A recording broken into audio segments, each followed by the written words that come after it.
Counting हो रही है। काउंटिंग सेंटर्स पर काफ़ी ज़बरदस्त तरीके से सिक्योरिटी हो रही है। सभी रियासतों में भारी पुलिस फोर्स तैनात किया गया है। जम्मू कश्मीर और लद्दाख की 6 सीटों पर काउंटिंग जारी है। अनंतनाग सीट से महबूबा मुफ्ती पीछे हैं, बारामूला सीट से उमर अब्दुल्ला आगे हैं। जम्मू कश्मीर लद्दाख में बीजेपी 2 सीटों पर, इंडिया इत्तेहाद 4 सीटों पर आगे है, जिसका साफ मतलब अगर बीजेपी 2 सीटों पर आगे है और लद्दाख में भी आगे है तो इसका मतलब कि जम्मू की 1 सीट पर पीछे है और लद्दाख में 1 सीट पर आगे है। फिलहाल नेशनल कॉन्फ्रेंस को 2 सीटें मिल रही है, कांग्रेस को भी 2 सीटें मिल रही हैं और ये सिर्फ आंकड़े हैं, ये रिजल्ट नहीं है। बता दें कि बढ़त जिसे मिल रही है उसे हम आपको बता पा रहे हैं।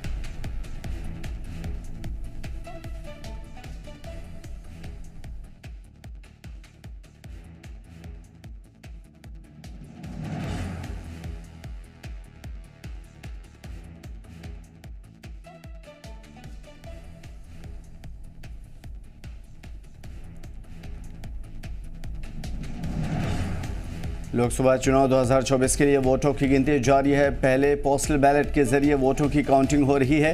542 सीटों पर वोटों की गिनती हो रही है।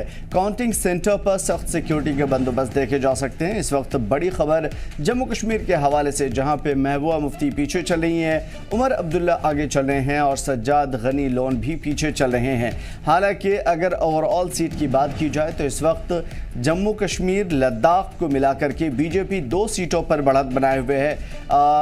इंडिया इत्तेहाद 4 सीटों पर है, यानी 2 नेशनल कॉन्फ्रेंस की सीट और 2 कांग्रेस की सीट। फिलहाल ये तय कर पाना मुमकिन नहीं है कि किन सीटों पर किस पार्टी को जीत होगी, लेकिन कांग्रेस 2 सीटों पर है, बीजेपी 2 सीटों पर है और नेशनल कॉन्फ्रेंस भी 2 सीटों पर बढ़त बनाए हुए है। ये रिजल्ट नहीं है, आंकड़े हैं, शुरुआती आंकड़े। जैसे ही पोस्टल बैलेट और वीवीपैट की शुरुआती गिनती हुई है उसके ज़रिए साफ तौर पर देखा जा सकता है कि इस वक्त जम्मू कश्मीर एंड लद्दाख के अंदर 2 सीटों पर कांग्रेस है, 2 सीटों पर नेशनल कॉन्फ्रेंस और 2 सीट पर बीजेपी बढ़त बनाए हुए है।